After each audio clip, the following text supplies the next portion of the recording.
भगवते वासुदेवाय। ओम नमो भगवते वासुदेवाय। ओम नमो भगवते वासुदेवाय। नारायणं नमस्कृत्यं नरं चैव नरोत्तमं देवीं सरस्वतीं व्यासं ततो जयमुदीरये। नष्टप्रायेषु अभद्रेषु नित्यं भागवत सेवया भगवतीरुत्तमश्लोके भक्तिर्भवति नैष्ठुकी। कृष्णाय वासुदेवाय देवकी नन्दनाय च नन्दगोपकुमाराय गोविन्दाय नमो नमः। ओम अज्ञानतिमिरान्धस्य ज्ञानाञ्जनाशलाकया चक्षुरुन्मिलितं येन तस्मै श्रीगुरुवे नमः।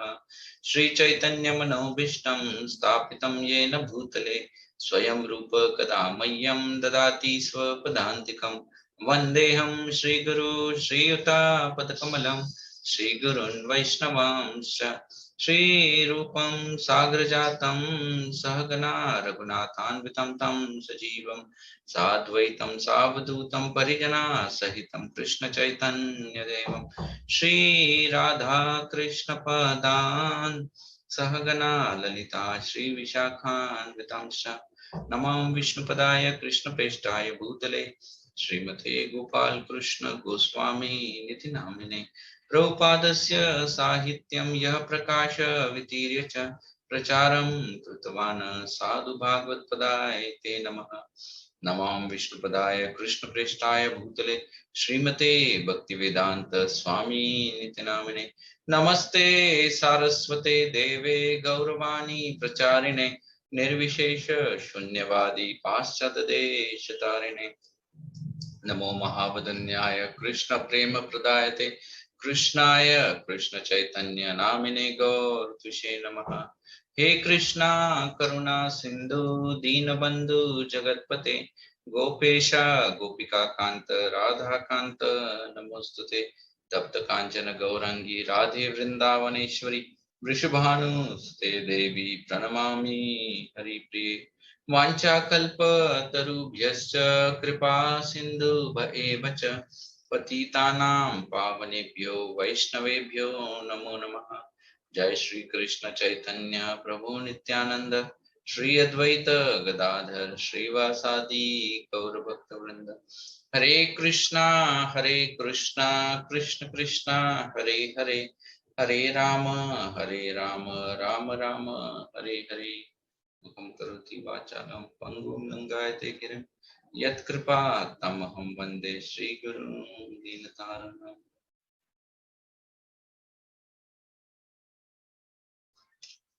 हरे कृष्ण। सो रामायण की कथा हम लोग उसके ऊपर चर्चा जारी रखेंगे। पिछली बार हम लोगों ने चर्चा की थी कि किस प्रकार से विश्वामित्र जी भगवान राम और लक्ष्मण इनको यज्ञ की रक्षा के लिए लेके जाते हैं और उस समय में भगवान ताड़का का वध करते हैं और उसके पश्चात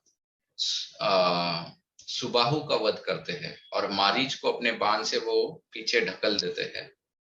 और फिर उसके बाद हम लोगों ने चर्चा की थी कि कैसे फिर एक न्योता आता है कि जनक महाराज के मिथिला में वहां पर एक बहुत बड़े यज्ञ का अनुष्ठान हो रहा है और वो जो यज्ञ है वो शिव धनुष के यज्ञ का अनुष्ठान हो रहा है। तो विश्वामित्र मुनि उस धनुष के बारे में भगवान राम और लक्ष्मण को बताते हैं कि कैसे दिव्य ये धनुष है। और वो बताने के बाद नेचुरली राम और लक्ष्मण के मन में एक उत्कंठा उत्पन्न होती है कि हम भी इस धनुष को देखना चाहते हैं। तो नॉर्मली कार्य समाप्त होने के बाद राम और लक्ष्मण घर जाना चाहेंगे, लेकिन यहाँ पर क्योंकि विश्वामित्र जी उनको और आगे ले जाना चाहते हैं इसलिए धनुष की बात आई है रामायण में। और उस उत्सुकता के प्रति के वजह से भगवान को विश्वामित्र मुनि अभी मिथिला की तरफ ले जा रहे हैं। जब वो मिथिला की तरफ जा रहे थे, सरायू नदी के तट से होकर वो किनारे से जाते जाते मिथिला में प्रवेश करने से पहले गंगा जी को पार करना पड़ता है। जैसे ही गंगा के तट पे वो पहुंचते हैं, तब भगवान राम गंगा के महात्म्य के बारे में विश्वामित्र मुनि से जब पूछते हैं, तब विश्वामित्र मुनि उनको पूरी गंगा के प्राकट्य की कथा बताते हैं, जो पिछली बार हम लोगों ने बहुत विस्तार में इसके ऊपर चर्चा की थी कि कैसे मंदाकिनी गंगा, ये जो स्वर्ग में बहती है, वही मंदाकिनी गंगा किस प्रकार से भागीरथ की तपस्या द्वारा इस धरती पर आई, और धरती पर आकर उसने सगर महाराज के 60,000 जो बेटे थे उनका उद्धार किया, और वो इस धरती पर ही फिर तब से माता गंगा यहाँ पर बहती रहती है। उसके पश्चात गंगा जी को पार करने के बाद विश्वामित्र मुनि राम और लक्ष्मण के साथ मिथिला के बॉर्डर्स, मतलब राज्य के जस्ट बाहर, पूरे राज्य के अंदर वो नहीं जाते हैं, लेकिन बाहर ही वहां पर एक सुंदर सी जगह ढूंढकर वहां पर वो अपनी कुटीर या जो भी रहने का बंदोबस्त करते हैं। ओके, कि जब महाराज का कोई दूत उनको लेने आएगा तब वो उनके साथ राज्य में प्रवेश करेंगे। तो जब वो वहां पर थे, तब भगवान राम की नजर एक आश्रम पर जाती है, और वो जो आश्रम है वो बहुत दिव्य आश्रम होता है। तो भगवान राम उनको पूछते हैं कि ये आश्रम का क्या महत्व है, ये कौन सा आश्रम है जो इतना दिव्य आश्रम है। तो तब विश्वामित्र मुनि बताते हैं कि बहुत साल पहले, मतलब सतयुग की बात है, जब यहाँ पर एक राजा बलि जो था, उसने 100 अश्वमेध यज्ञ करने का प्रण किया था, और तब देवी देवता उनके प्रण को देखकर परेशान होकर उन्होंने भगवान की शरण ली थी भगवान के वामन देव रूप में। और वो वामन देव यहाँ पर इस कुटीर में तपस्या करते थे, तो इसीलिए ये जो कुटीर है ये बहुत ही दिव्य कुटीर है। उसके पश्चात भगवान राम की नजर एक दूसरे कुटीर की तरफ जाती है, जो दिखने में तो बहुत सुंदर थी, लेकिन वो कुटीर में कोई हलचल नहीं हो रही थी। वो पूरी एक तरह से ऐसी उदास जगह थी, लेकिन कुटीर बहुत सुंदर थी। तो भगवान राम ने पूछा, इस कुटीर के बारे में बताइए, इसके पीछे क्या रहस्य है।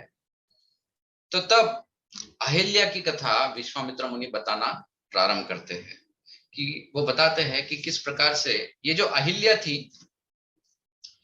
ये कहा जाता है कि ब्रह्मा जी ने जब स्त्री और पुरुष की रचना की, तो वो जो पहली स्त्री ब्रह्मा जी ने जो बनाई थी वो अहिल्या थी।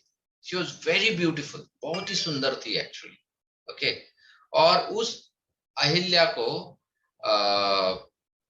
एक्चुअली इंद्र जो था, तब देवताओं का राजा, उसके मन में ये धारणा आई थी कि इस अहिल्या का विवाह मेरे साथ ही होगा। लेकिन उस वक्त ब्रह्मा जी ने अहिल्या के लिए गौतम ऋषि वर के रूप में चुना, और गौतम ऋषि के साथ उनका विवाह हुआ था। गौतम ऋषि जो थे ये बहुत बड़े तपस्वी थे, और वो बहुत कठोर तपस्या करते थे। और इंद्र को हमेशा जब भी कोई कठोर तपस्या करता है तो इंद्र को एक प्रकार से उसके प्रति ईर्ष्या उत्पन्न होती है, और इंद्र हमेशा प्रयत्न करता है कि कैसे मैं इसकी तपस्या में कोई ना कोई वैद्य लेके आऊं, जिसके वजह से इसकी तपस्या भंग हो जाए। अब यहाँ पर इंद्र ने क्या सोचा कि मैं गौतम ऋषि के मन में क्रोध उत्पन्न करूंगा। तो क्रोध उत्पन्न करने के लिए इंद्र ने क्या किया, एक दिन गौतम ऋषि जब सवेरे स्नान के लिए निकल चुके थे आश्रम से, उस समय में इंद्र गौतम ऋषि का वेश धारण करते हुए उस कुटीर में पहुंचता है, और कुटीर में पहुंचने के पश्चात वो उनकी जो पत्नी थी अहिल्या, उस अहिल्या के साथ वो एक समागम करता है। और तुरंत वहां से वो जब भागने की चेष्टा करता है, उसी वक्त गौतम ऋषि वापस लौटते हैं, और लौटते वक्त गौतम ऋषि देखते हैं कि अरे ये व्यक्ति कौन है जिसने मेरा रूप धारण किया है। और गौतम ऋषि को तुरंत पता चल जाता है कि ये और कोई नहीं, इंद्र ही है। तो गौतम ऋषि तुरंत इंद्र को श्राप दे देते हैं। ओके। और श्राप देने के पश्चात जब वो अपने आश्रम में पहुंचते हैं तो वो देखते हैं कि आश्रम में उनकी जो पत्नी है अहिल्या, उसका भी सर झुका हुआ है। तो गौतम ऋषि को सब कुछ समझ में आता है और वो अहिल्या को भी श्राप दे देते हैं कि तुम तुरंत पत्थर में परिवर्तित हो जाओ। जब अहिल्या को वो ये श्राप देते हैं और अहिल्या बहुत करुणा हृदय से उनकी क्षमा याचना मांगती है, तब गौतम ऋषि उसके ऊपर दया करके बताते हैं कि जब भविष्य में जब स्वयं भगवान राम इस धरातल पर आएंगे और जब तुमको वो अपने पैरों से छुएंगे तब तुम्हारा उद्धार होगा। तो विश्वामित्र मुनि ने जब ये कथा सुनाई तब उन्होंने भगवान राम से ये याचना की कि आप कृपया करके इसका उद्धार कीजिए। अहिल्या जो इतने वर्षों से, महीनों से नहीं, वर्षों से, क्योंकि ये जो घटना है ये बहुत पुरानी घटना है, तो इतने वर्षों से वो वहां पर आस लगाए हुए बैठी है, इतने वर्षों से वो आपकी प्रतीक्षा कर रही है। मतलब इनडायरेक्टली अहिल्या चैंटिंग ही कर रही थी और कुछ नहीं कर रही थी इतने वर्षों से भगवान राम का, उनकी प्रतीक्षा में वहां पर बैठी हुई है। अब आप आइए और उसका उद्धार कीजिए। भगवान राम वहां पर जाते हैं और अपने चरणों से, अपने चरण कमल और जो तुलसीदास जी जो है वो बहुत सुंदर तरीके से रामचरितमानस में बताते हैं कि किस प्रकार से उन्होंने भगवान के चरणों की अलग अलग उपमा की है। वो बताते हैं कि कैसे ये वो पावन चरण है जिन चरणों से बहने वाली जो गंगा है, वो गंगा सब पतितों का पाप को नाश कर देती है। ये वो चरण है जिनसे बहने वाली गंगा जब नीचे धरती पर उतरती है तो शिव, भगवान शिव जो परम भक्त है वो भी लालायित हो उठते हैं कि उस पानी को जो भगवान के चरणों से बह रहा है उस पानी को मैं अपने सर के ऊपर धारण करूं। और फिर वो कहते हैं कि यहाँ पर तो पानी की बात नहीं हो रही है, ये तो साक्षात चरणों की बात हो रही है। आज वो चरण जो तीनों लोगों का उद्धार करते हैं, जो तीनों लोगों के पाप को निकाल लेते हैं, आज वही चरण ये जो अपनी अहिल्या है इनके सर पर भगवान रखने वाले हैं। मतलब ये कितनी पुण्य आत्मा है, एक प्रकार से देखा जाए तो ये कितना पुण्य है कि वो भगवान के साक्षात चरण उसके सर के ऊपर भगवान रखने वाले हैं, भगवान का डायरेक्ट स्पर्श उसको प्राप्त होने वाले हैं। अहिल्या उस पत्थर को जब भगवान ने अपने चरणों से छुआ तो तुरंत वो पत्थर मूर्तिमान अहिल्या में प्रवर्तित हो जाता है। और जब अहिल्या उस पत्थर से जब बाहर आती है तो वो भगवान के चरणों में गिरकर भगवान से क्षमा याचना करते हुए भगवान का गुणगान करती है। और वो कहती है कि मेरे जो पति थे उन्होंने मुझे ये श्राप दिया था और ये जो श्राप है वो श्राप मेरे लिए श्राप नहीं, एक वरदान सिद्ध हुआ है। क्योंकि अगर वो मुझे ये श्राप नहीं देते तो आज मुझे आपके चरण कभी प्राप्त नहीं होते थे।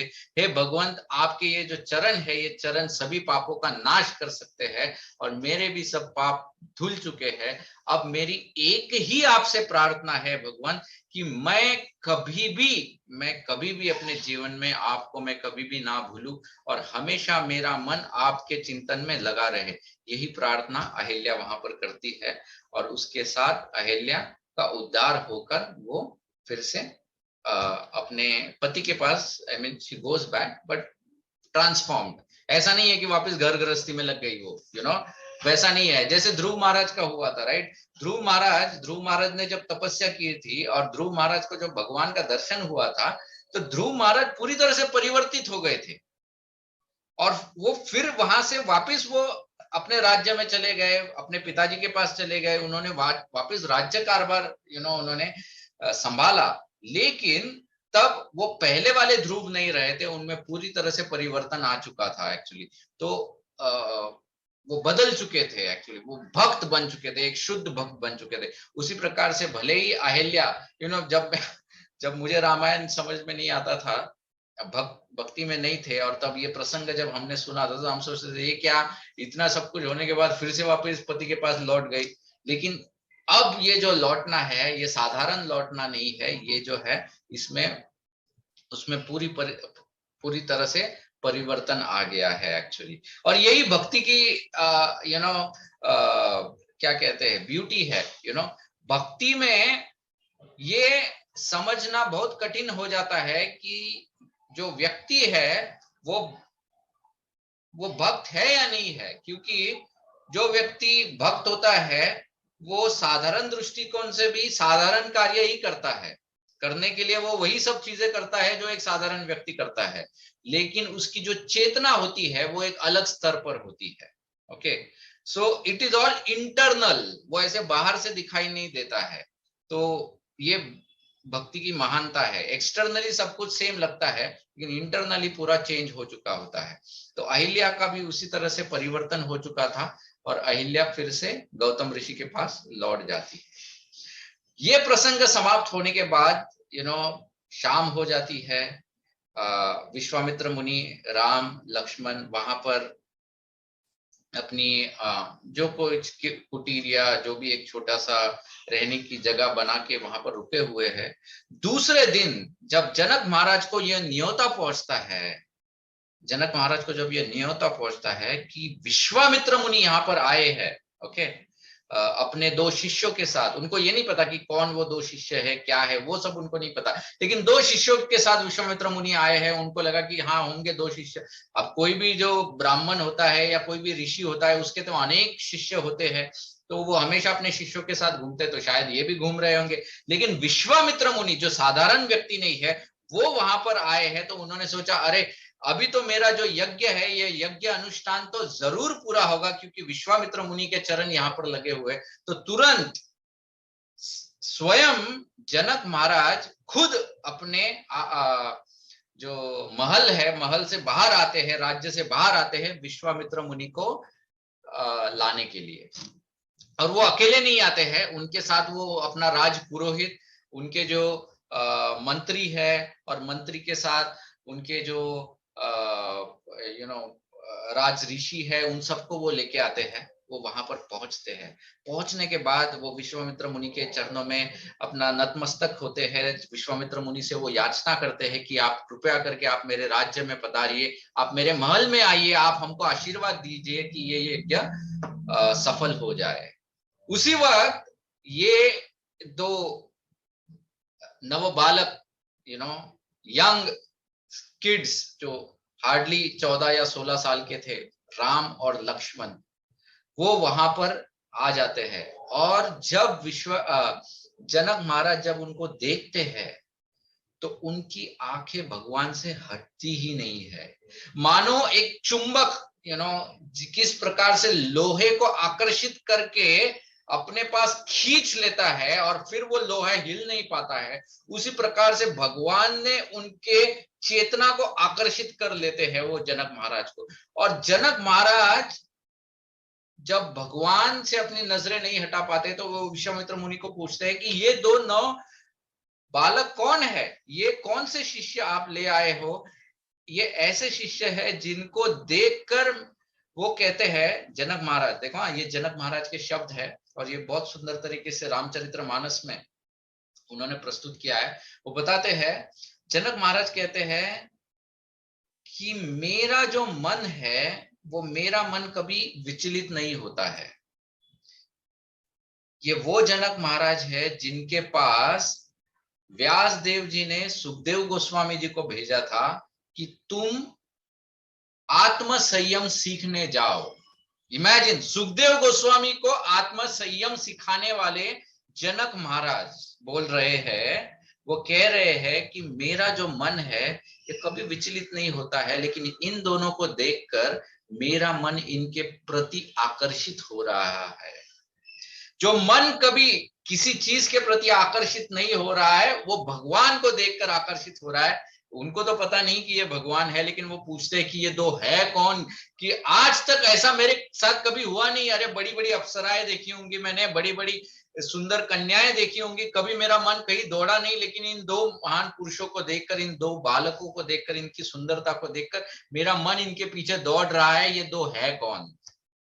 तो तब विश्वामित्र मुनि बताते हैं कि ये दो जो है ये दशरथ नंदन है, ये उनके बड़े सुपुत्र राम है और ये इनके छोटे सुपुत्र लक्ष्मण है। दशरथ महाराज ने इन दोनों को मेरी सहायता के लिए भेजा था, मेरे यज्ञ को पूरा करने के लिए भेजा था। ये दो साधारण बालक नहीं है, इन्होंने बहुत बड़े बड़े पराक्रम किए हैं। उसमें से सबसे बड़ा पराक्रम यह है कि उन्होंने ताड़का का वध कर दिया है, जिसने इतना आतंक मचा के रखा था। इन दोनों ने मेरे यज्ञ के वक्त मारीच और सुबाहु का वध करके मारीच को ढकेल दिया है। और इतना ही नहीं, वो कहते हैं तब जनक महाराज के साथ उनके पुरोहित थे जिनका नाम सदानंद था। ये जो शतानंद थे, ये शतानंद अहिल्या, माता अहिल्या और गौतम ऋषि, इनके बड़े सुपुत्र शतानंद। ओके, तो शतानंद वहां पे थे। तो शतानंद को पता था कि उनकी माता वहां पर पत्थर के रूप में उनको श्राप मिलकर वो वहीं पर है और इतने वर्षों से वो सह रही है। तो तब विश्वामित्र मुनि शतानंद को और देखते हुए कहते हैं कि इतना ही नहीं, ये वही राम है जिनके चरण छूने से आपके माता का उद्धार हो गया है। जब शतानंद ने ये सुना कि मेरी माता का उद्धार हो गया है, मेरी माता उसके जो भी गलतियां थी, उसका जो भी श्राप था, उसमें से मुक्त हो चुकी है, तो उनके आनंद का कोई पार नहीं था। वो इतने आनंदमयी हो गए, वो तुरंत भगवान के चरणों में गिर पड़ते हैं और भगवान को बहुत अभिनंदन करते हैं, भगवान का बहुत धन्यवाद मानते हैं कि आपने मेरे लिए, मेरे ऊपर ये बहुत बड़ा उपकार किया है। और फिर वहां से विश्वामित्र मुनि इन दो राम और लक्ष्मण के साथ, जनक महाराज के साथ, वो मिथिला में प्रवेश करते हैं। अब वाल्मीकि रामायण जो है, वाल्मीकि रामायण में इतना ज्यादा डिस्क्रिप्शन नहीं दिया है कि भगवान का जो प्रवास है अंदर कैसे गए थे, उसके बारे में इतना डिस्क्रिप्शन नहीं है। लेकिन क्योंकि तुलसीदास जी ने इसी वाल्मीकि रामायण को एक काव्य रूप में, एक कविता के रूप में इसको प्रस्तुत किया है, तो उन्होंने उसी काव्य में बहुत से इमोशंस डाले हैं। और उसमें उन्होंने ये जो पूरी घटना है कि जब भगवान ने मिथिला में प्रवेश किया है, तो मिथिला वासियों की क्या हालत हुई है, उसके बारे में उन्होंने बहुत सुंदर तरीके से वर्णन किया है। भगवान तो चलते जा रहे थे मिथिला में, और जैसे ही वो अलग अलग गलियों से गुजर रहे थे, तो हर व्यक्ति एक चुंबक की तरह वो ऐसा स्तब्ध हो रहा था भगवान को देखकर, और भगवान के प्रति आकर्षित हो रहा था।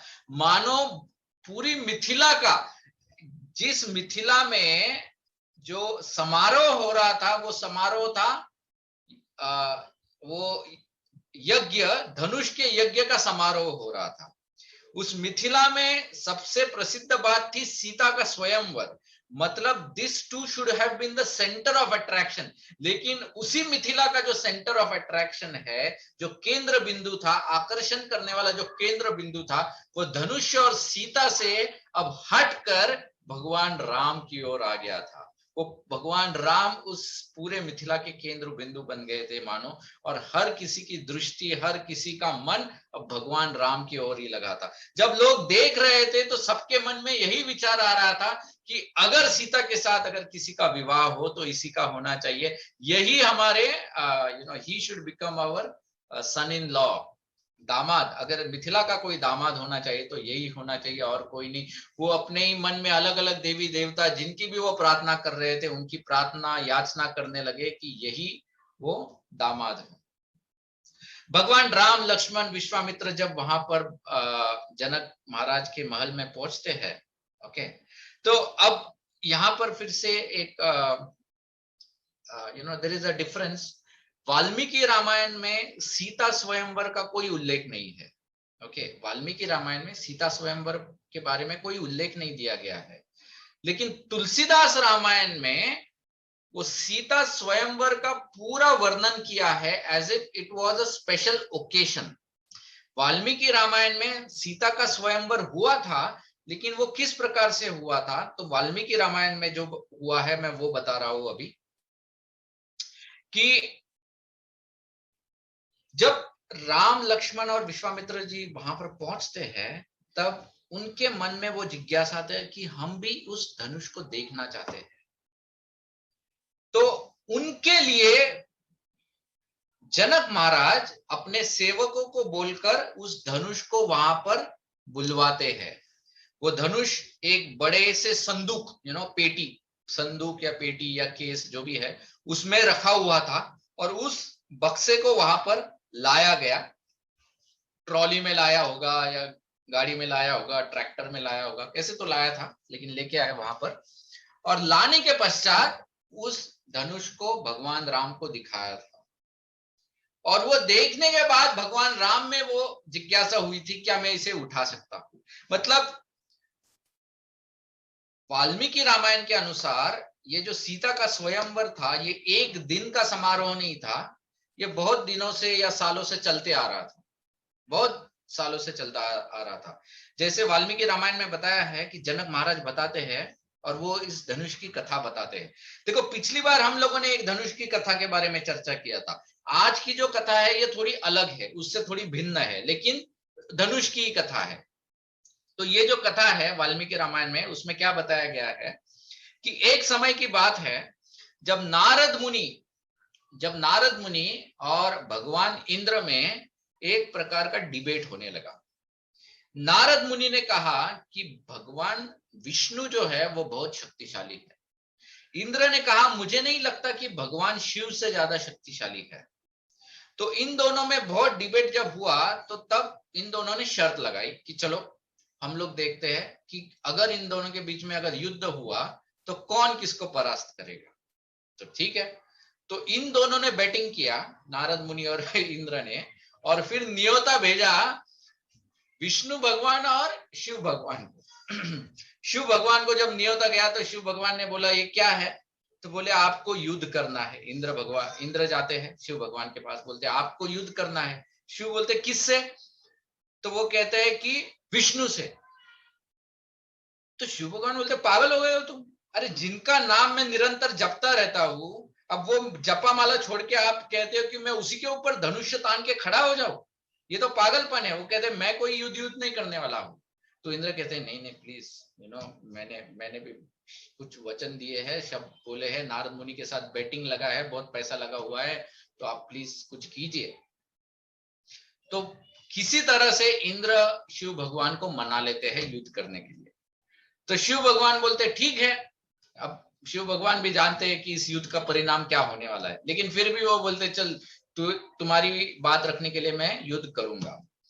तो इंद्र कहते हैं ठीक है युद्ध तो करना है, लेकिन आपके लिए हमने एक स्पेशल धनुष बनाया है। और विश्वकर्मा जो है, जो देवताओं के आर्किटेक्ट है, वो सिर्फ घर और राज्य नहीं बनाते हैं, वो वेपन्स भी बनाते हैं।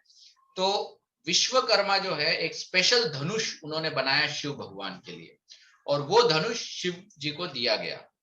फिर शिव जी को धनुष देने के बाद वो भगवान विष्णु के पास जाते हैं। विष्णु भगवान से आराधना करते हैं कि भगवान एक प्रार्थना है, आप कृपया करके इस प्रार्थना को स्वीकारिए। भगवान कहते हैं क्या है, बोले आपको एक मैच खेलना है, जस्ट वन मैच। किनके साथ, शिव भगवान के साथ।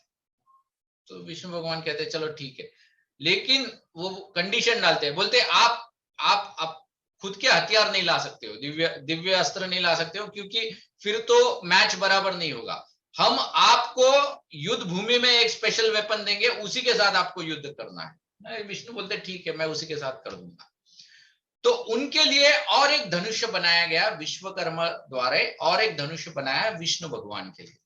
तो एक धनुष विष्णु भगवान को दिया गया, एक धनुष शिव जी को दिया गया। इन दोनों के बीच में जब युद्ध चालू हो गया, मैच चालू हो गया, तो थोड़ी देर तो अच्छी तरह से उन दोनों के बीच में युद्ध हो रहा था। बाद में विष्णु भगवान ने जोर से हुंकार लगाई, ही जस्ट मेड अ साउंड, और ऐसी जोर से हुंकार जो लगा दी कि शिव भगवान का जो धनुष है वो जम गया, पूरी तरह से एकदम स्तब्ध हो गया। तो विष्णु शिव भगवान को पता चल गया अब तो हो गया, खत्म हो गया। तो उन्होंने वो धनुष डाल दिया, बोले यूजलेस धनुष है, फेंक दो इसको, कोई काम का नहीं है। तो मैच उधर खत्म हो गया। विष्णु भगवान ने भी अपना धनुष जो है वो भी छोड़ दिया, बोले चलो ये अब मैं इसको क्या करूं। तो वो जो शिव धनुष था वो देवताओं के पास रहा, विष्णु धनुष भी देवताओं के पास रहा। वो शिव धनुष जो है, जब जनक महाराज के वंश में एक राजा थे, उन्होंने जब देवताओं की बहुत पूजा आराधना की थी, तो उनके ऊपर प्रसन्न होने के बाद देवताओं ने वो शिव का जो धनुष था वो उनको दिया था, जो उनके वंश में पूजते आ रहा था, और यही वो धनुष था। और जो विष्णु का जो धनुष था, वो धनुष जमादग्नि मतलब परशुराम जी जो है उनके घराने में वो दिया गया था, जो बाद में परशुराम जी लेकर उनके पास रखते थे। ये वही धनुष है जो बाद में परशुराम जी राम भगवान को बोलते हैं कि इसके ऊपर तुम बाण चढ़ा के दिखाओ। सो वो दूसरा धनुष परशुराम जी के पास था। तो ये वो धनुष की कथा है। अब भगवान राम कहते ठीक है बाबा, चलो ये शिव का धनुष है, लेकिन इसमें ऐसा क्या ग्रेट है, मतलब प्रण के लिए इसी धनुष को तुमने क्यों रखा है? तो तब जनक महाराज बताते हैं कि देखो, बहुत सालों पहले की बात है जब मुझे कोई संतान नहीं थी, और तब मैं एक बार खेत सींचने के लिए गया था, खेत सींचने के लिए गया था। तो उस वक्त जैसे ही मैंने जो हल होता है वो हल जमीन में मैंने डाला, और जब खेत सींच रहा था तो जहां पर भी वो हल अटकता था तो मैं उस वक्त सोने का दान दे देता था, और सोने का दान देता था तो हल आगे चलता था। तो ऐसे में दान दक्षिणा देते हुए उस खेत को सींच रहा था, लेकिन एक जगह ऐसी थी जहां पर वो हल अटक गया, और अटकने के बाद वहां से वो हल निकल ही नहीं रहा था। तो उसके लिए हमको जब खुदाई करनी पड़ी तो उसमें से ये एक कन्या हमको प्राप्त हुई, और क्योंकि वो जो हल होता है उसको सीत कहते हैं, that is also is called सीत, इसलिए उसका नाम रखा गया सीता। ओके, तो उसका नाम सीता रखा। ये जो सीता थी ये इतनी सुंदर थी, मतलब एक छोटी बालक के रूप में थी, लेकिन तभी भी इतनी सुंदर थी। तो सब जो भी कोई उसको देखता था, अलग अलग देवता लोग भी उसको देखने आते थे, तो सबका यही निष्कर्ष था कि ये साक्षात लक्ष्मी जितनी सुंदर है, या साक्षात लक्ष्मी ही है। तो ये तो उसकी सुंदरता हुई। फिर जनक महाराज कहते हैं, और एक रोज की बात ऐसी है कि मैंने देखा कि मेरे महल में जब ये सीता साफ सफाई कर रही थी, ये जो धनुष है जो सैकड़ों लोगों से हिलता भी नहीं है, उठाया नहीं जाता है, ये सीता अपने बाएं हाथ से इसको उठाती थी, साफ करती थी और फिर से रख देती थी। तो ये देखकर मुझे और अधिक टेंशन आया कि अब जब इस सीता का मुझे विवाह करना होगा तो मुझे इसके कम से कम बराबर वाला एक वर चुनना होगा, कि अगर ये धनुष को उठाती है तो कम से कम वो दूसरे व्यक्ति को धनुष को उठाकर उसके ऊपर प्रत्यंचा तो चढ़ाना आना चाहिए। मतलब प्रत्यंचा चढ़ाने के लिए धनुष को उठाकर उसको थोड़ा मुड़ना पड़ता है, you have to bend it, है ना। जब उसको थोड़ा सा मोड़ोगे तभी उसके ऊपर प्रत्यंचा मतलब धागा बांध पाओगे। तो इतनी शक्ति तो होनी चाहिए कि कम से कम उस धनुष को थोड़ा सा बेंड करे, क्योंकि सीता तो उसको आराम से उठा लेती है। तो इसीलिए मैंने ये प्रण रखा है। लेकिन वो कहते हैं कि अनेक राजाओं ने प्रयत्न किए हैं, अनेक देवताओं ने प्रयत्न किए, अनेक असुरों ने प्रयत्न किए, राक्षस भी अलग अलग रूप लेकर आए हैं, सब ने प्रयत्न किए, लेकिन फिर भी उनसे ये धनुष उठाया नहीं गया। इतना ही नहीं, एक समय की बात ऐसी है कि सब राजाओं ने फ्रस्ट्रेट होकर मेरे ऊपर आक्रमण किया था। उस वक्त मैंने देवताओं की आराधना की और देवताओं ने सेना भेजी थी, और उस सेना के द्वारा मैंने उन सब राजाओं को परास्त किया था, और ये वही धनुष है। अब इतना कहने के पश्चात, इतना कहने के पश्चात हाँ, सो इसके बीच में इसके बीच में विश्वामित्र मुनि की भी कथा आती है। ये धनुष का जो भी कार्यक्रम है, ये होने से पहले शतानंद, जो इनके पुरोहित थे, वो शतानंद इतने प्रसन्न थे क्योंकि उनकी माता का उद्धार हुआ था, और उनकी माता का उद्धार होने का एक मेन कारण विश्वामित्र मुनि थे, क्योंकि अगर विश्वामित्र मुनि भगवान राम को लाते ही नहीं अयोध्या में से तो उनके माता का उद्धार नहीं होता। तो इसीलिए शतानंद मुनि से विश्वामित्र मुनि के बारे में गुणगान रुका नहीं गया, तो वो पूरी रात विश्वामित्र मुनि की कथा बताना चालू करते हैं, और ये कथा पूरे विस्तार के साथ रामायण में बताई गई है, जो हम लोग उसके ऊपर हम लोग बात करेंगे। तो वो बताते हैं कि ये जो विश्वामित्र मुनि है, ये कौशल नाम के राज्य में उनके पिताजी का नाम था महाराज गदी। ओके, महाराज गदी। महाराज गदी के पुत्र ये थे कौशिक, ओके, जो बाद में विश्वामित्र मुनि बनते हैं। कौशिक जो थे ये बहुत परम शक्तिशाली थे, वेद शास्त्र का अध्ययन करने वाले थे, एक धर्मात्मा राजा थे और बहुत शक्तिशाली पराक्रमी ऐसे राजा थे। एक समय की बात है जब ये एक बड़ा युद्ध जीतने के बाद वो फिर से अपने राज्य लौट रहे थे, और जैसे जब राजा लोग लौटते रहते हैं तब अलग अलग जगहों पर वो पड़ाव डालते हैं। तो ऐसा हुआ कि एक समय पे उन्होंने जहां पर पड़ाव डाला वहीं पर वशिष्ठ मुनि जी का आश्रम था।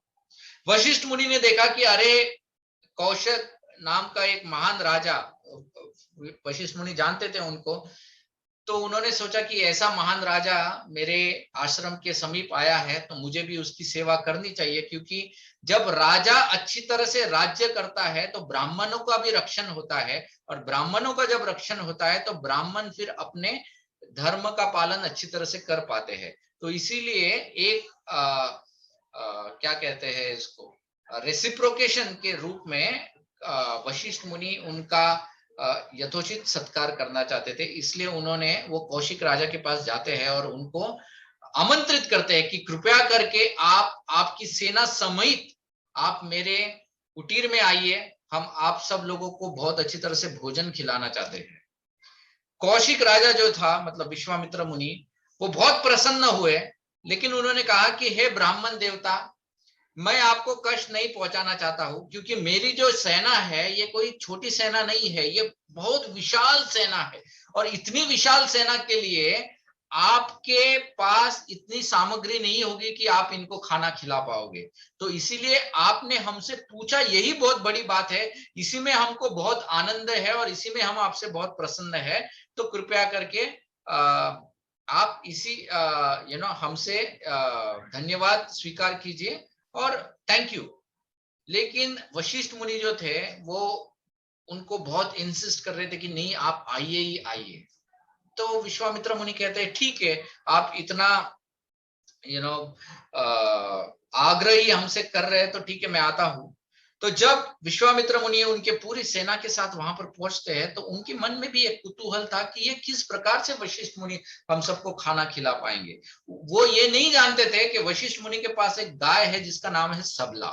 ये जो सबला गाय जो थी, ये she was a Surabhi cow, क्या कहते हैं उसको, कल Kamadhenu, Kamadhenu, correct, she is of a Kamadhenu category वाली गाय है। तो ये उनको नहीं पता था कि ये सबला गाय वैसी है। और विश्वामित्र मुनि बैठे अपनी सेना के साथ खाने के लिए, और वो देख रहे कि एक आइटम नहीं, 10, 20, 50 अलग अलग आइटम्स आ रहे हैं और प्रचुर मात्रा में आ रहे हैं। तो विश्वामित्र मुनि के मन में तो एकदम ये हो गया कि अरे, ये कहां से आ रहा है अचानक, किस तरह से ये ऋषि हम सब लोगों की इस प्रकार से सेवा कर पा रहा है। तो उन्होंने आनंद से उस पूरे भोजन का स्वाद तो ले लिया। उसके पश्चात वो वशिष्ठ मुनि के पास जाकर पूछते हैं कि आपने ये किया कैसे, ये कैसे संभव है कि आपने इतनी बड़ी सेना को इतना अच्छा भोजन खिलाया है।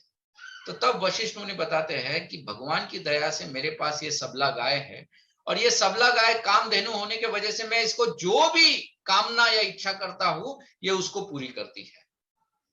अब जब विश्वामित्र मुनि ने ये देखा कि अरे बाप रे, इसके पास ऐसी गाय है, तो उसके मन में ये विचार आया, अरे मैं तो राजा हूं, और राजा वो होता है जिसके पास पूरे राज्य में जो सबसे बेस्ट है वो राजा के पास होना चाहिए।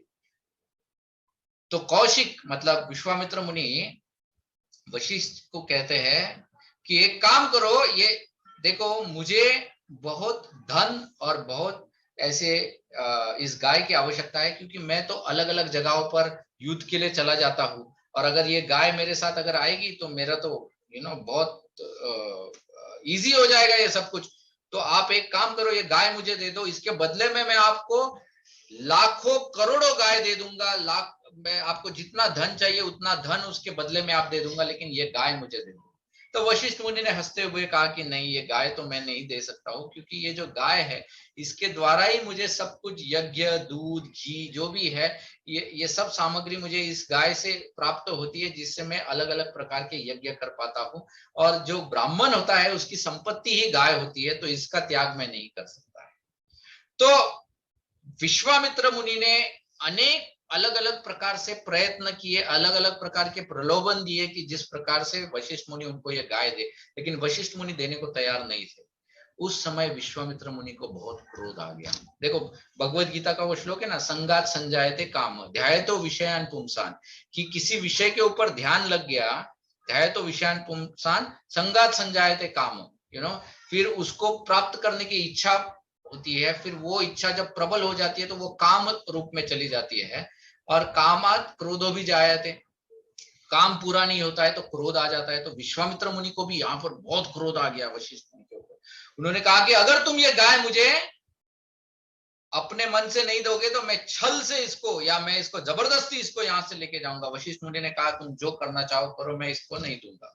तो विश्वामित्र मुनि ने जबरदस्ती उस गाय को वो लेके जाने लगे। तो सबला, वो कामधेनु है, तो वो मनुष्य आवाज में बात भी कर सकती है। तो वो वशिष्ठ मुनि से कहते हैं कि अरे क्या मुनिवर, क्या आपने मुझे त्याग दिया, क्या आपने मुझे छोड़ दिया है, आपने मुझे दे दिया है? तो वशिष्ठ मुनि कहते हैं नहीं, मैंने तुम्हें नहीं त्यागा है, लेकिन ये तुम्हें जबरदस्ती लेके जा रहा है। तो सबला गाय कहती है कि तुम मुझे सिर्फ आदेश दो, आदेश दो, मैं अपना रक्षण खुद करूंगी। तो वशिष्ठ मुनि कहते हैं तथास्तु, तुम अपना रक्षण खुद करो। उसी समय सबला गाय के पेट में से, उदर में से ऐसी महाभयंकर सेना प्रकट हो जाती है जो पूरी विश्वामित्र सेना को परास्त करके उसको तहस नहस कर देती है। जब सेना का ऐसा तहस नहस देख लेते हैं तो विश्वामित्र मुनि के 100 पुत्र थे, वो 100 पुत्र वशिष्ठ मुनि के ऊपर आक्रमण कर देते हैं। लेकिन वशिष्ठ मुनि एक ही अपना जो ब्रह्म दंड है, उस ब्रह्म दंड की एक फुंकार से उन 100 पुत्रों को राख में मिला देते हैं। तो विश्वामित्र मुनि परास्त हो जाते हैं, और परास्त होने के पश्चात वो अपने राज्य में पहुंचते हैं। और राज्य में जाने के बाद वो उनके जो एक पुत्र होता है उसको वो राजगद्दी पर बिठा देते हैं, और वो कहते हैं कि ये कुछ काम की नहीं है, मैं इस वशिष्ठ को परास्त नहीं कर पाया। तो विश्वामित्र मुनि कहते हैं कि अब मैं जाकर महाभयंकर तपस्या करूंगा, जिससे मैं ऐसी शक्ति प्राप्त करूंगा जिससे मैं ये वशिष्ठ को, वशिष्ठ ने मेरा जो अपमान किया है, या वशिष्ठ से बदला लूंगा। तो तब विश्वामित्र मुनि महाभयंकर तपस्या करते हैं, और उस तपस्या के फल स्वरूप वो अनेकों देवताओं को प्रसन्न करके उनसे दिव्यास्त्र प्राप्त करते हैं। देखो, ये वही दिव्यास्त्र है जो वशिष्ठ मुनि, विश्वामित्र मुनि बाद में भगवान राम को अर्पण करते हैं। तो उन्होंने जितनी भी तपस्या की थी, उस तपस्या का फल उन्होंने भगवान राम को बाद में अर्पण किया। लेकिन उस समय में इतने सब दिव्यास्त्र वो सब प्राप्त करते हैं, और इतने दिव्यास्त्र प्राप्त करने के बाद उनको पूरा कॉन्फिडेंस आता है कि अभी ऐसा कोई अस्त्र नहीं बचा है जो मेरे पास नहीं है, देवताओं के सभी अस्त्र अब मेरे पास आए हैं। अब मैं जाके देखता हूं कि वशिष्ठ मुझसे किस प्रकार से लड़ पाता है, या सबला को मैं कैसे नहीं ले पाता हूं। तुरंत विश्वामित्र मुनि वहां पर जाते हैं वशिष्ठ के पास, और वशिष्ठ को युद्ध के लिए ललकारते हैं। जब वशिष्ठ को ललकारते हैं तो विश्वामित्र मुनि अपनी ओर से अनेक दिव्यास्त्र छोड़ना चालू करते हैं। वायु अस्त्र छोड़ेंगे, अग्नि अस्त्र छोड़ेंगे, इंद्र अस्त्र छोड़ेंगे, पता नहीं कौन से अस्त्र छोड़ते हैं, लेकिन एक भी अस्त्र काम नहीं करता है। विश्वामित्र मुनि कंफ्यूज होते हैं कि ये क्या हो रहा है। तो वो देखते हैं कि मैं जो भी अस्त्र छोड़ता हूँ, ये जो अपना वशिष्ठ है उसके पास वो लकड़े का डंडा है, तो वो रहता है ना, वो टिपिकल ऋषि मुनि ऐसा वो हाथ रखने के लिए वो डंडा रखते हैं, ब्रह्म दंड जिसको कहा जाता है। ये हमेशा अपना डंडा आगे करता है, और वो डंडे को देखकर सब अस्त्र गायब हो जाते हैं।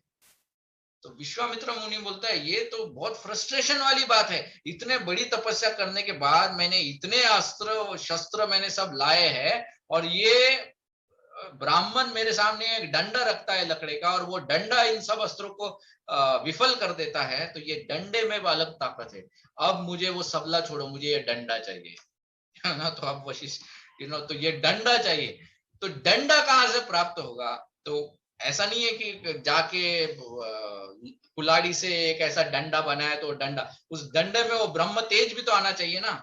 तो तब विश्वामित्र मुनि को पता चलता है कुछ लोगों से पूछने के बाद कि वशिष्ठ के अंदर जो शक्ति है वो ब्राह्मणों की शक्ति है, ब्रह्म शक्ति है, ब्रह्म ऋषि है। तब विश्वामित्र मुनि कहते हैं कि फायर अपॉन द क्षत्रियास, कि ये जो क्षत्रिय समाज है ये तुच्छ है, इसकी शक्ति कुछ भी नहीं है ब्राह्मणों के सामने। ब्राह्मण की शक्ति क्षत्रियों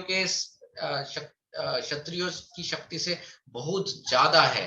तो तभी विश्वामित्र मुनि क्षत्रिय धर्म को त्यागते हैं और तब वो ये लालसा करते हैं कि अब मुझे क्या बनना है, ब्रह्म ऋषि बनना है।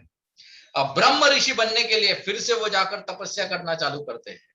जब तपस्या करना प्रारंभ करते हैं तो अभी तक तो क्षत्रिय के रूप में जब कर रहे थे तो कामना थी तो इंद्र को इतना टेंशन नहीं था, क्योंकि इंद्र सोचता था कि चलो क्षत्रिय है, इसकी कामना है, कामना पूरी करो, ये ठीक हो जाएगा।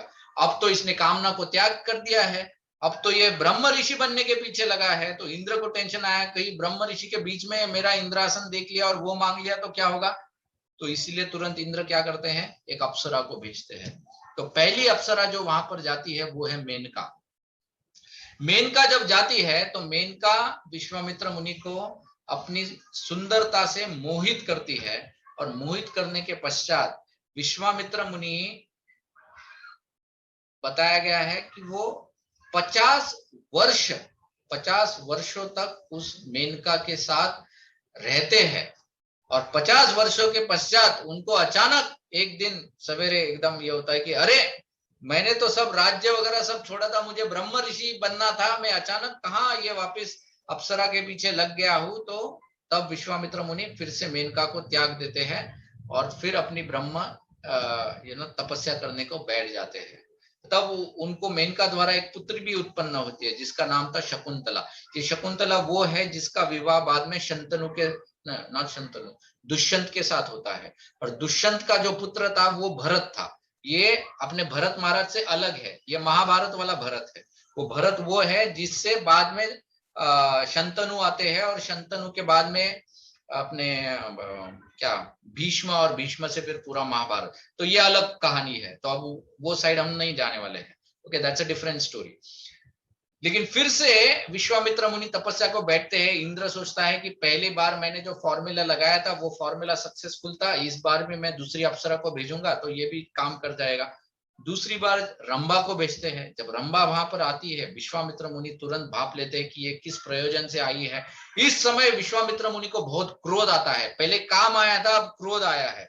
क्रोध आता है और क्रोध से वो रंभा को श्राप देते हैं, उसको भस्मसात कर देते हैं। जब रंभा को श्राप मिला तो विश्वामित्र मुनि ने क्रोध प्रकट किया। क्रोध प्रकट करने की वजह से फिर से उनकी तपस्या में भंग आ जाता है, तपस्या उनकी नष्ट हो जाती है। फिर विश्वामित्र मुनि को फिर से जीरो से स्टार्ट करना पड़ता है। फिर वो तपस्या के लिए बैठते हैं और फिर उसके बाद इतनी कठोर तपस्या करते हैं कि कोई भी इंद्र का प्रयोजन विश्वामित्र की तपस्या को भंग नहीं कर पाता है। अब पूरी तपस्या पूर्ण करने के बाद विश्वामित्र मुनि को तपस्या को समाप्त करना होता है। तो तपस्या समाप्त करने का भी एक तरीका होता है। जैसे हम लोग एकादशी करते हैं, तो एकादशी, देखो एकादशी करना एक चीज होती है, लेकिन एकादशी को ठीक से छोड़ना भी चाहिए, है ना। वो एक दूसरे दिन एक समय होता है, उसी समय के बीच में हमको पारना करना होता है, तभी वो एकादशी व्रत को पूरा माना जाता है। उसी प्रकार से विश्वामित्र मुनि का भी जो व्रत था, तो उस व्रत को पूरा करने के लिए उनको कुछ भोग भगवान को चढ़ाना था। तो विश्वामित्र मुनि जब वो भगवान को भोग दिए और भगवान को भोग देने के पश्चात उनको जब वो ग्रहण करने की बारी आती है, तो उसी समय वहां पर एक चांडाल पहुंचता है। और वो चांडाल विश्वामित्र मुनि से वो बोलता है कि मैं भूखा हुआ, आप मुझे खाना दीजिए। तो विश्वामित्र मुनि अपने भोजन में से आधा भोजन उसको दे देते हैं और आधा ही भोजन उनके पास बचता है। फिर जो बचा है उसमें से वो जब खाने का प्रयास करते हैं, तो उतने में वहां पर एक कुत्ता आता है। तो वो कुत्ते भोजन मांगता है, तो विश्वामित्र जो बचा है वो भी उसको देने का ये करते हैं। लेकिन ये जो भी प्रयोजन विश्वामित्र मुनि करते हैं, इतने इसमें उनको कोई फ्रस्ट्रेशन नहीं रहता है। नॉर्मली किसी व्यक्ति को बहुत फ्रस्ट्रेशन आ सकता है कि अब मैं ये दे रहा हूं तो क्या है, मेरा जो ये मैं अगर भोजन नहीं कर पाऊंगा मतलब मेरा व्रत नहीं छूटेगा, व्रत नहीं छूटेगा मतलब व्रत विफल हो गया, अब मुझे फिर से जीरो से स्टार्ट करना पड़ेगा। लेकिन विश्वामित्र मुनि के मन में कोई भी किसी भी प्रकार का फ्रस्ट्रेशन नहीं था। वो उतने ही आनंद से वो उनको उसका वो त्याग कर रहे थे, मतलब वो पूरी तरह से उनकी आसक्ति निकल चुकी थी। सिर्फ आसक्ति नहीं, उनके मन में जो वशिष्ठ मुनि के प्रति एक प्रकार का द्वेष भावना या जो क्रोध था वो भी समाप्त हो चुका था। वो पूरी तरह से प्यूरिफाई हो चुके थे। और उस प्यूरिफिकेशन के बाद जब देवताओं ने देखा कि अब विश्वामित्र मुनि जो है वो क्वालिफाइड है ब्रह्म ऋषि बनने के लिए, तब वशिष्ठ मुनि को वो बुलाते हैं। और वशिष्ठ मुनि आकर जब ब्रह्मा जी से कहते हैं कि हाँ, आप कृपया करके इनको ब्रह्म ऋषि की पदवी दीजिए, ये ब्रह्म ऋषि बनने के योग्य है, तब विश्वामित्र मुनि ब्रह्म ऋषि बन जाते हैं। दैट इज हाउ ये पूरी कथा शतानंद जो है वो मिथिला में बताते हैं।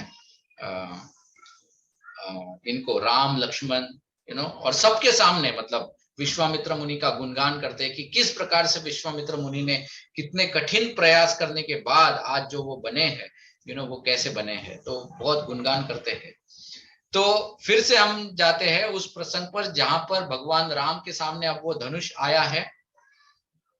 धनुष देखने के बाद अब तुलसीदास रामायण में जो प्रसंग है उसमें बताया गया है कि अनेक राजाओं प्रयत्न करते हैं, धनुष उठा नहीं पाते हैं।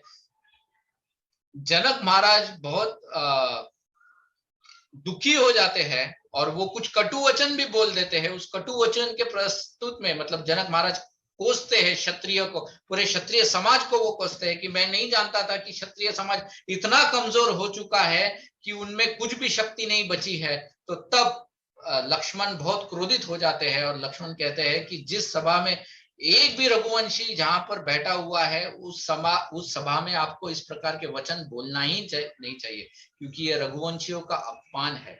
वो कहते हैं आप इस धनुष की क्या बात करते हो, अगर मेरे प्रभु राम अगर चाहेंगे तो पूरे ब्रह्मांड को एक गेंद बनाकर उसको अपने एक हाथ में उठा लेंगे, ये धनुष तो बहुत छोटी सी बात है। इस प्रकार से लक्ष्मण जो है वो क्रोध प्रकट करते हैं। लेकिन ये तुलसीदास जी के रामायण में आता है, लेकिन ये प्रसंग का कोई वर्णन वाल्मीकि रामायण में नहीं है। ओके, बट कहने का तात्पर्य बताना ये है कि फिर भी ये स्टोरी के अगेंस्ट नहीं जाता है, इसीलिए इसको भी हम लोग एक्सेप्ट करते हैं। ओके, ये स्टोरी के कहीं भी अगेंस्ट नहीं जाता है। और क्योंकि वो कवि है, तुलसीदास जी जो कवि है, तो नेचुरली कवि जो होता है वो रस लाता है। उसी काव्य में ही विल ब्रिंग अबाउट रस एक्चुअली। तो भगवान राम ने बताया जाता है कि उन्होंने अपने लेफ्ट हैंड से अपने लेफ्ट हैंड से उस धनुष को उठाया और उसको उठाकर भगवान राम ने जब उसको मोड़ने की चेष्टा की, तब वो जो धनुष है, वो धनुष जो इतना शक्तिशाली था कि बड़े बड़े देवताओं से भी जो उठाया नहीं जाता था, वो धनुष भगवान राम की शक्ति को सहन नहीं कर पाया और थोड़ा सा उसको झुकाते ही वो धनुष टूट गया। और जब वो धनुष टूट जाता है तो वो ऐसा इतना प्रचंड ऐसा आवाज करता है कि बताया जाता है कि भगवान विष्णु जो योग निद्रा में सोते हैं उनकी आंखें खुल जाती है। भगवान शिव जो कैलाश पर तपस्या करते बैठे हैं वो हिल जाते हैं। और वो धनुष जो जनक महाराज को जिसने उनके पास रखा हुआ था, वही परशुराम जी महेंद्र पर्वत में वो एकदम कुपित हो जाते हैं और महेंद्र पर्वत से उठ के सीधा उस यज्ञ स्थल पर पहुंच जाते हैं, ये पूछने के लिए कि ये दुस्साहस किसने किया है। भगवान राम को जब वो वहां पर देखते हैं तो तब उनको लगता है कि फिर से कोई क्षत्रिय आ गया है जो घमंडी है, जिसने भगवान शिव के धनुष का अपमान किया है, तो उसको अभी दंड देना चाहिए। तो वो भगवान राम उनको बोलते हैं कि तुम इतने उद्दंड हो कि तुमने शिव के धनुष को तोड़ा है, तो ये मेरे पास विष्णु का धनुष है, इसको तुम धारण करके दिखाओ। तो भगवान राम परशुराम जी की बात रखने के लिए उस विष्णु धनुष को भी धारण करते हैं, मतलब उसको उठाते हैं, और सिर्फ उठाते नहीं, उसके ऊपर वान का अनुसंधान भी करते हैं, उसके ऊपर वान भी चढ़ाते हैं। और वान चढ़ाने के बाद तब तुरंत परशुराम जी को पता चल जाता है कि अरे ये तो साक्षात राम है, ये तो साक्षात नारायण है जो राम के रूप में यहाँ पर आए हैं।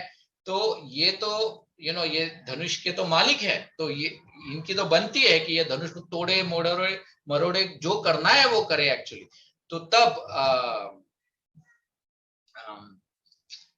ये जो अपने परशुराम जी है वो भगवान राम से क्षमा मांगते हैं, लेकिन भगवान राम कहते हैं कि देखो तुमने मेरी परीक्षा ली है, तुमने मुझे कहा इस धनुष को धारण करके दिखाओ, मैंने इसको धारण किया है, इसके ऊपर वान को चढ़ा के दिखाओ, देखो मैंने वान भी अभी अनुसंधान किया है, लेकिन ये राम बाण है, जो राम एक बार बाण लगा देता है तो वो राम उस बाण को छोड़े बगैर नहीं रखता है। अब तो इस बाण को मुझे छोड़ना पड़ेगा, अब तुम बताओ इस बाण को मैं कहां पर छोड़ू, इस बाण से मैं किसकी हत्या करूं, क्या मैं तुम्हारी तपस्या की हत्या कर दूं, या तुमने जो शक्ति अर्जित की है जिससे तुम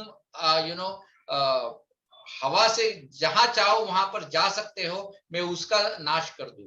तब परशुराम जी भगवान राम से याचना करते हैं कि देखिए, जब मैंने 21 बार क्षत्रियों का संहार किया था और उसके बाद मैंने पूरी इस धरती को कश्यप मुनि को दान दे दिया था, तब कश्यप मुनि ने मुझसे कहा था कि तुम रात्रि के समय में धरती पर मत रहना, क्योंकि जब तक तुम धरती पर रहोगे कोई भी क्षत्रिय चैन की नींद सो नहीं पाएगा, इसलिए तुम रात्रि को यहाँ से धरती से निकल जाओ।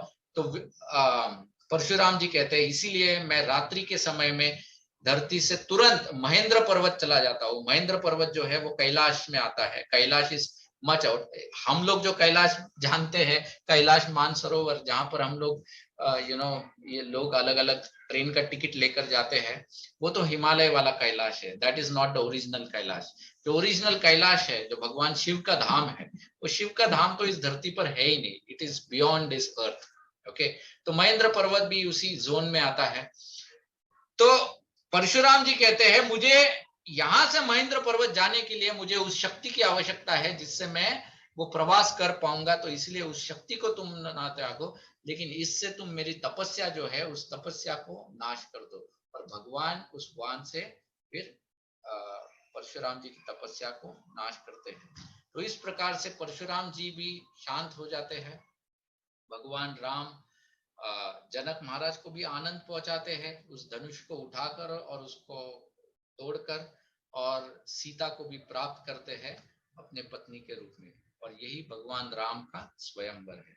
इसके पश्चात जब भगवान राम उस स्वयंवर में सक्सेस हो जाते हैं, तो जनक महाराज दशरथ महाराज को न्योता पहुंचाते हैं कि आप कृपया करके पूरी बारात के साथ यहाँ पर आइए, हम राम और सीता का विवाह कराएंगे। और उसके साथ साथ मेरी और एक पुत्री है उर्मिला, जिसका विवाह लक्ष्मण जी से करवाने की मेरी इच्छा है।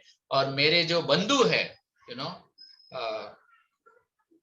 उनकी 2 पुत्रियां है, मांडवी एंड श्रुतकीर्ति। मांडवी एंड श्रुतकीर्ति, इनका भी विवाह भरत शत्रुघ्न के साथ अगर हो जाए तो बहुत सोने पे सुहागा हो जाएगा। तो इस प्रकार से दशरथ महाराज को न्योता जाता है, दशरथ महाराज पूरी बारात के साथ वहां पर आते हैं, और इस प्रकार से चारों भाइयों का विवाह यहाँ पर संपन्न हो जाता है। और विवाह के पश्चात चारों भाई फिर से अयोध्या लौट जाते हैं। और लौटने के पश्चात अब जो अगला खंड है रामायण का, जिसको अयोध्या खंड कहा जाता है, उसके ऊपर हम लोग अगली बार से चर्चा करेंगे। तो यहीं पर बालखंड, रामायण का बालखंड समाप्त हो जाता है। भगवान राम के जन्म से लेकर भगवान राम के विवाह तक का जो प्रसंग है, वो पूरा प्रसंग बालखंड में आता है रामायण के, जो यहाँ पर समाप्त हो जाता है। और अब अयोध्या खंड, मतलब जो अयोध्या में जो पॉलिटिक्स हुआ, और उस पॉलिटिक्स के बाद भगवान राम का जो वनवास है, वो अयोध्या खंड हम लोग अगली बार उसके बारे में चर्चा करेंगे। हरे कृष्ण। किसी को कोई प्रश्न है जो हमने चर्चा की रामायण की उसके ऊपर? Any questions? हरे कृष्ण प्रभु जी। हाँ, दंडवत प्रभु जी।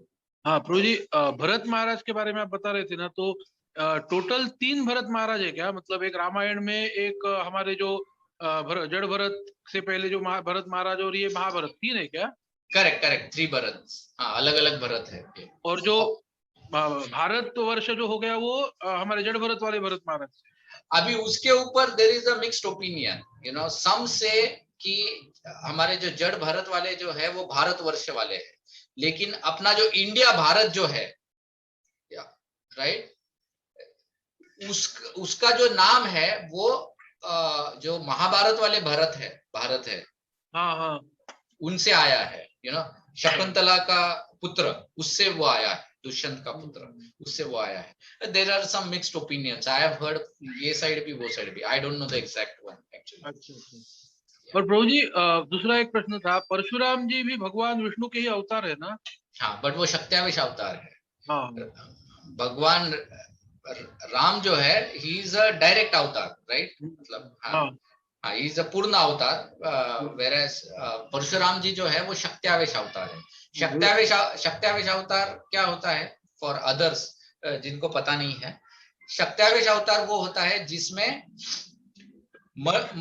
है जीवात्मा, वो होता है जीवात्मा, लेकिन भगवान अपनी कुछ स्पेशल शक्ति उस जीवात्मा को देते हैं, जिसके वजह से उसके अंदर एक प्रकार की स्पेशल शक्ति आ जाती है। इसको कहते हैं शक्त्यावेश अवतार।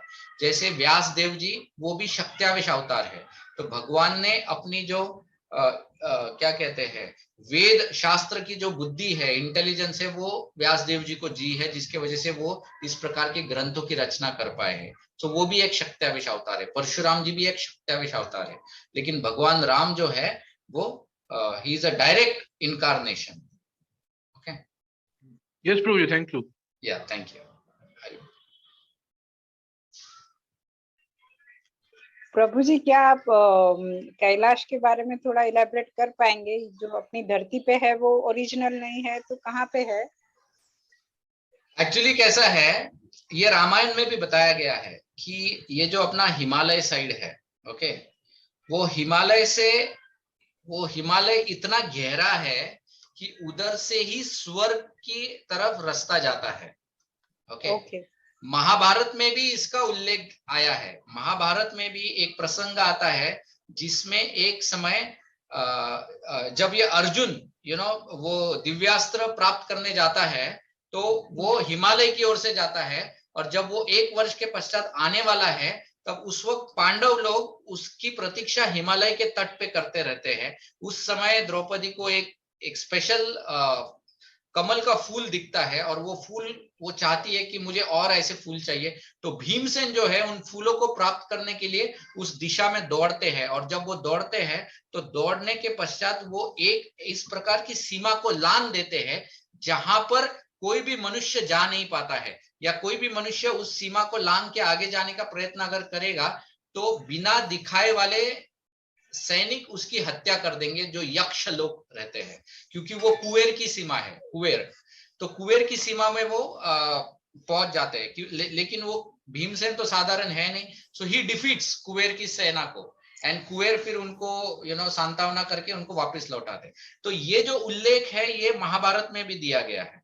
तो हिमालय की तरफ से वो रास्ता जाता है आगे, बट उस रास्ते से कोई साधारण व्यक्ति नहीं जा सकता है। You know, there is no way you can reach unless and until आप में वो स्पेशल सिद्धि या क्वालिफिकेशन है। अच्छा, सिंपल सी चीज है ना। तुमको इंडिया से बांग्लादेश जाना है, या इंडिया से अमेरिका जाना है, या लंदन जाना है, तो उधर जाने के लिए भी तुमको एक स्पेशल वीजा लगता है। तुम अपने मन में सोच के नहीं जा सकते उधर, है ना। तो भगवान के अलग अलग देवी देवताओं के धाम में हम लोग ऐसे ही कैसे जा सकते हैं? Okay, right. तो उधर भी एक स्पेशल क्वालिफिकेशन लगेगा, राइट। तो लेकिन लोग जिसको कैलाश मानते हैं, it is, I mean, you can just say it's like a reflection of original Kailash, but it is not original Kailash Mansarovar. Okay, okay. तो फिर प्रभु जी वो कहाँ पे है ओरिजिनल?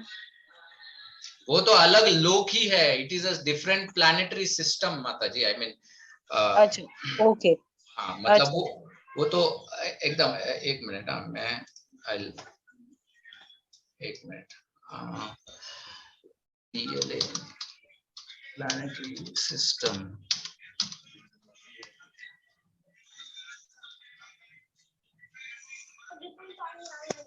ये देखो, अरे रुको, मैं अपना स्क्रीन शेयर करता हूँ, किधर गया स्क्रीन? आपको मेरा स्क्रीन दिख रहा है क्या?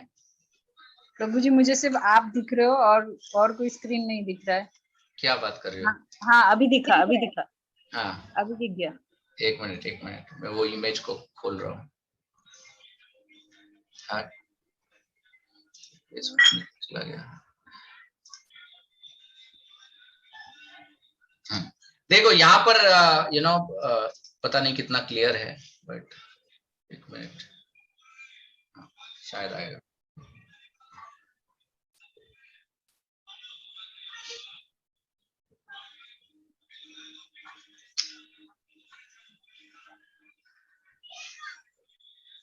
फिर भी इतना क्लियर नहीं है, मैं इसको थोड़ा बड़ा करने की कोशिश करता हूँ।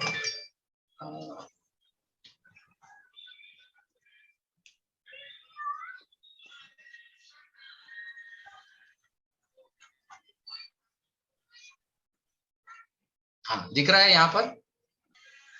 हाँ हाँ प्रभु जी। हाँ देखो, हम लोग जो है ये है धरती लोग, ओके? हाँ ओके ओके। ये है धरती लोग। तो हाँ हाँ। यहाँ पर हमारी पृथ्वी है, और अलग अलग ऐसे धरती के ग्रह है यहाँ पर, ओके? पृथ्वी हाँ उनमें हाँ। से एक ग्रह है। अब इसके ऊपर अलग अलग लोक आते हैं, जनलोक, तपलोक, महरलोक, हाँ स्वर्ग, सत्यलोक। स्वर्गलोक इधर ओके बीच में आता है, स्वर्गलोक मतलब इधर इंद्र है, हाँ हाँ हाँ इधर सत्यलोक है, ओके? ओके। हाँ हाँ ये सत्यलोक के भी जो ऊपर है, ओके, हाँ हाँ ऊपर है, यहाँ पर कैलाश आता है। ओके इधर देवी का भी धाम है और कैलाश, भगवान शिव भी यहाँ पर होते हैं, ओके? ओके ओके तो यहाँ पर जो अपना हिमालय है, हाँ जिस हाँ हिमालय में जो कैलाश है, ये और कुछ नहीं तो ये जो ओरिजिनल कैलाश है उसका प्रतिबिंब है। जिस प्रकार से धरती के ऊपर अयोध्या है, लेकिन हाँ हाँ ओरिजिनल अयोध्या तो वो धाम है, ओके भगवान का साक्षात धाम है। तो उस धाम प्रतिबिंब है वो, ये यहाँ पर वो अयोध्या है जहां पर भगवान आकर सेट लगाते हैं अपना। ओके प्रभु जी। तो वो लगाने के बाद क्या होता है कि जब तक भगवान अपनी लीला करते हैं तब तक वो अयोध्या धाम उधर होता है, फिर बाद में अयोध्या धाम लेकर भगवान चले जाते हैं। लेकिन चले जाने के बाद भी क्योंकि भगवान की धाम वहां पर प्रकट हुआ था, तो उसके वाइब्रेशंस वहां पर होते हैं। तो वो धरती अभी भी उतनी पवित्र है, उसमें उतनी शक्ति है वो पवित्र रखने के लिए। जैसे उदाहरण के तौर पर अभी जैसा पोखरण है, पोखरण जो जगह है जहां पर भारत ने परमाणु का ये किया था, टेस्टिंग किया था, हाँ न्यूक्लियर टेस्टिंग किया था। अब टेस्टिंग करने के बाद अब वो धरती के ऊपर अभी भी उसके वाइब्रेशंस महसूस होते हैं, या उसका जो भी वो परमाणु है उसके इफेक्ट्स अभी भी उस धरती के ऊपर है ना? हाँ हाँ हाँ टेस्ट करने के पश्चात भी। तो उसी प्रकार से जब भगवान का धाम किसी जगह पर आके बैठ जाता है, भले ही कुछ सालों के लिए हो, वो धाम लौटने के बाद भी वो जगह पूरी तरह से पवित्र होके उसमें वो वाइब्रेशंस होते हैं। तो इसीलिए ये धाम है, सो दिस धाम आर वेरी स्पेशल प्लेसेस। तो ऐसा है। हाँ हाँ, जैसे द्वारका और अपना ये द्वारका है, वृंदावन धाम हो या अयोध्या धाम हो, जगन्नाथपुरी धाम हो, this are all special. Okay Prabhu ji, okay okay, thank you Prabhu ji. Hare Krishna. Hare Krishna. Okay, और किसी को कोई प्रश्न है?